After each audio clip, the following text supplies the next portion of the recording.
Okay, this discussion is going to focus on brand identity. And as we look at brand identity specifically, what we want to focus on are factors that relate to what defines a brand and what a brand means to a firm, but also what it means to individual consumers as well.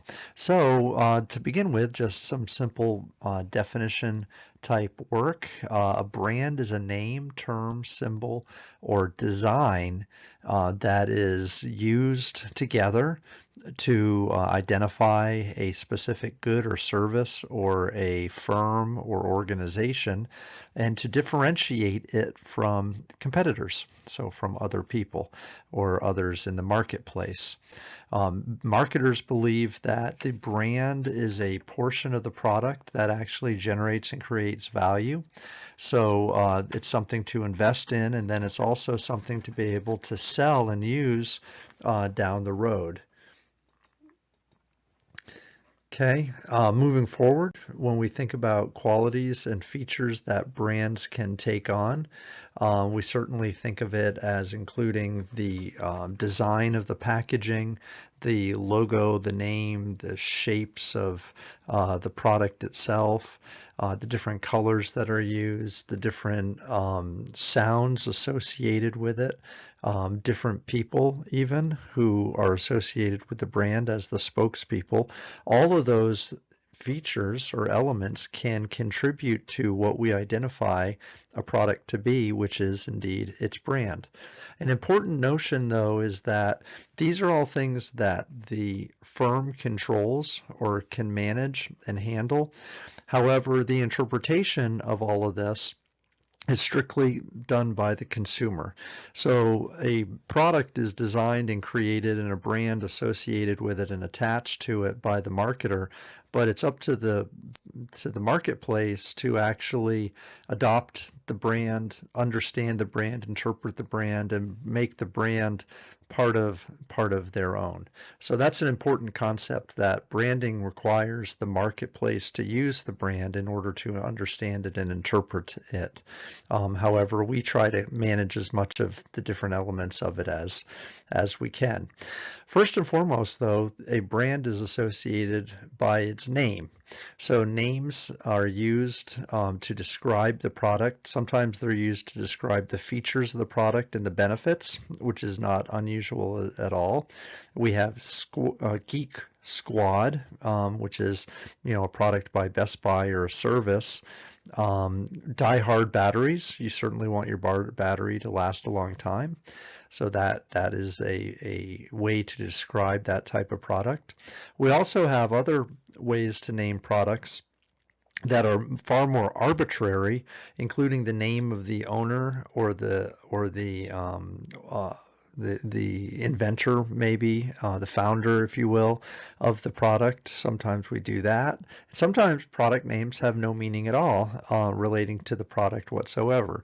Apple doesn't really relate to the types of products that are offered by Apple, but there is their name, and they've built that name up.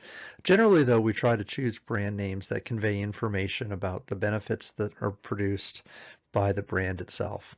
Over time, though, the name and the symbol and the logos all become synonymous with what we know the product to be. So here's an illustration of one of our favorite candies or chocolate bars, the Snickers bar. And here we don't need the name of the bar at all. We don't need the name of the product at all, but what we just need is a color scheme and the symbols that are used, the kind of the type of lettering and such, and we know instantly that this is an ad for Snickers. We also know that products have to change their logo over time, that we often try to update depending on the different nuances of the product. And as we update, we're actually investing in the brand itself. So NBC over its history, sorry about that, its history has adapted and changed its logo.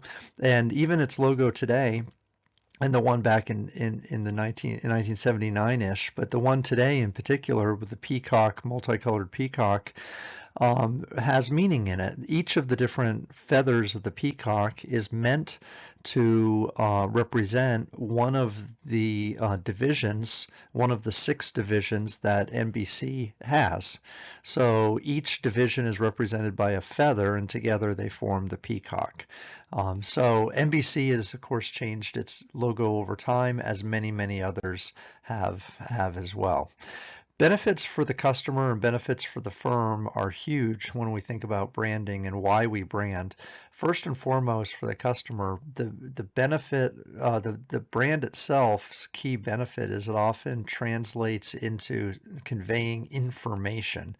So we think about certain product characteristics which are encompassed by a brand, and then we carry that knowledge of those benefits over to the brand and we transfer that information. So when we hear of a brand's name, we automatically think of a certain type of quality that the product often has. BMW, for instance, is known for being well engineered.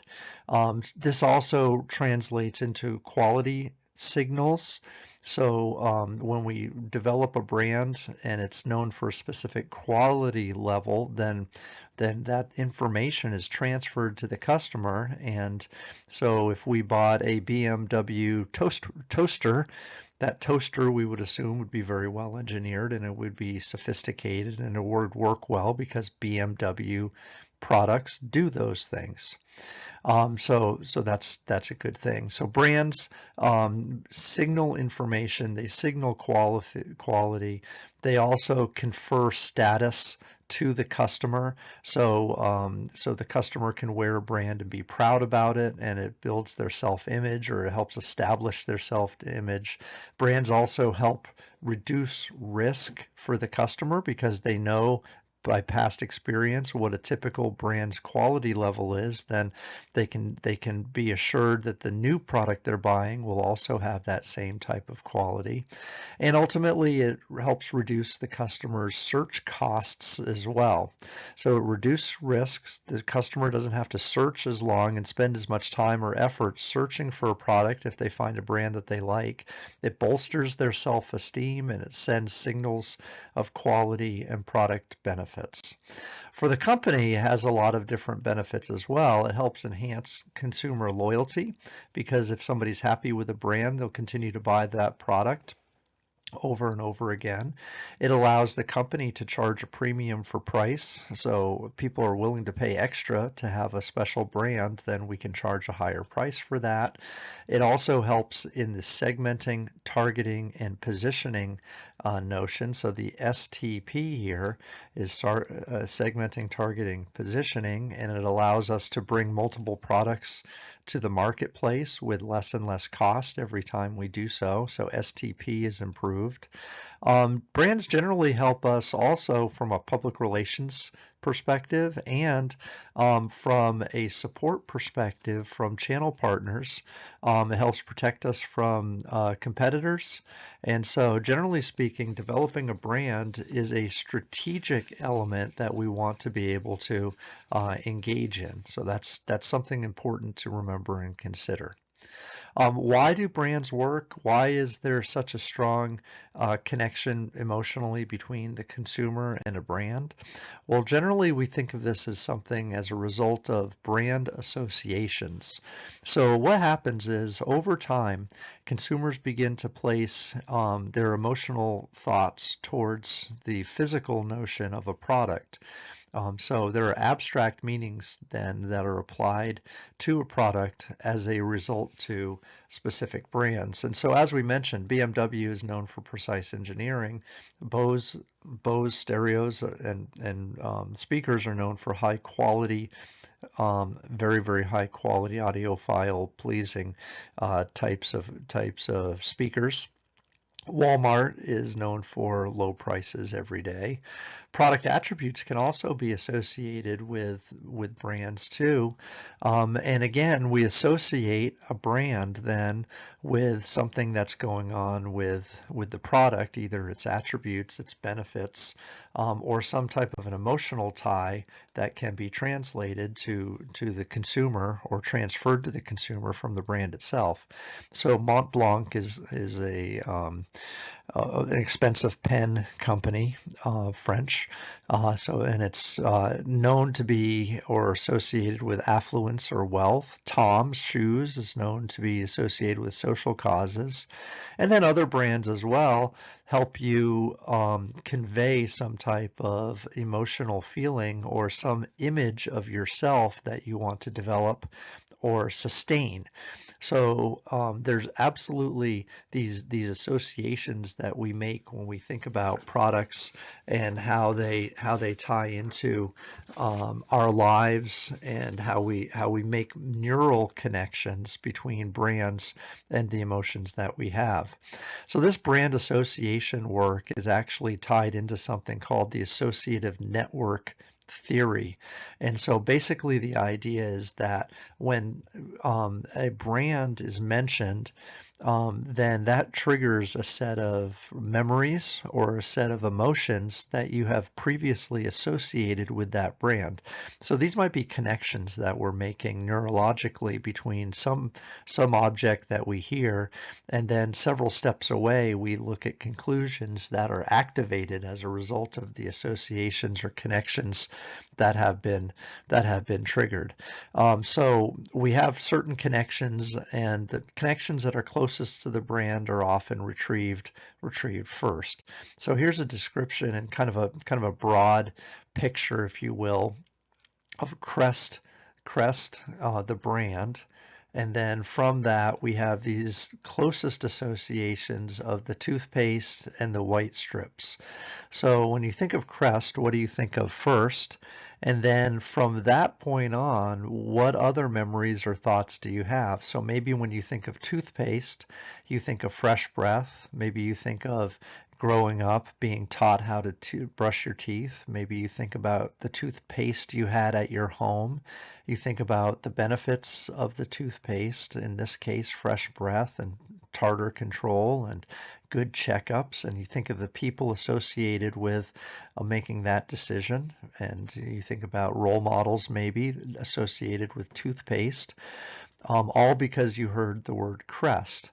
You also think about maybe having white teeth or clean teeth or a clean mouth, if you will, and how the vanity and the impression that the not only the health issues, but then also the appearance issues of the benefits of Crest can provide you, which then ultimately lead to other benefits like sex appeal, being attracted to other people, wanting to be more attractive, wanting to be more successful, and so on. So here's a trigger of Crest, which has led to some other associations, which have led to some outcomes, all being networked together. And the ones that are closest are the strongest. The ones that are furthest away, like these over here, are the weakest, of course. But nonetheless, these associations are made, and these might be what are motivating us to actually buy the product. So we want to make associations with our product that help motivate the consumer to buy the actual product. This leads us into this last notion that we'll talk about in this little section of branding and branding identity, and it's called brand personality. So some significant work has been done to think about brands as an extension of the human form. We think of them as an emotional attachment, but we can also think of brands as having and containing human characteristics of personality. So personalities then can be something that we capture, within the brand, and we help describe the brand using some personality that we want to maybe relate to a market that we want to try to capture. So our brand then is something we control, and then we try to manage it in such a way that reflects the personality of the market we want to sell to. So that's a real important concept. So VH1 or MTV back in the day, and maybe some of the other music channels or whatever on cable, should reflect the generational group that they're targeting, the younger people of the time, the generational cohort. So back in 1982 when MTV came out, it was strictly focused on younger Generation X type of consumers. And of course, it has evolved, and as has VH1 and the other cable networks that it would associate to whoever the young generation is at the time.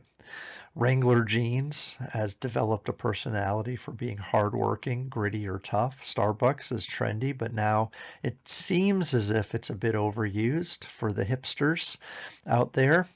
Jaguar, pensive and deliberate, excessive yet also measured, is its personality that it imbues.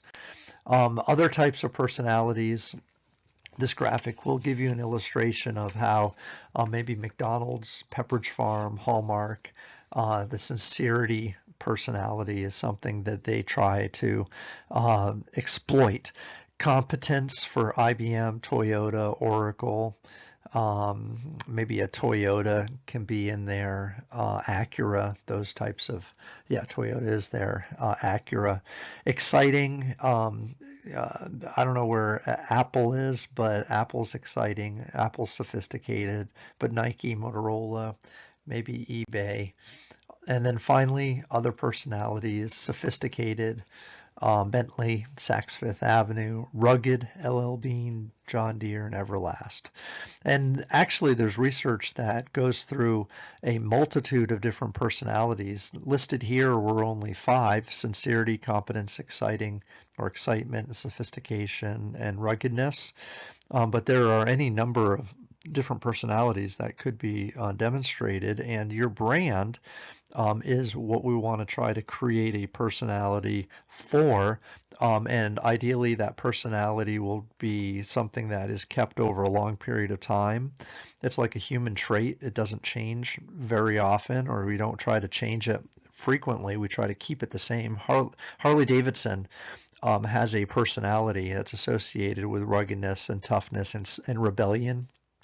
And conformity and mainstream and like strict rule following, that would not fit its personality trait. So it would be a bad idea for Harley Davidson to try to reach new markets by adapting its brand personality to fit them in the sense that it would go against a lot of what they've built up over many years. Okay, so this wraps up a short discussion on brand identity, talking about the definition of what a brand is, what brands mean, the benefits of brands for the consumer, the benefits of brands for the firm, brand personalities.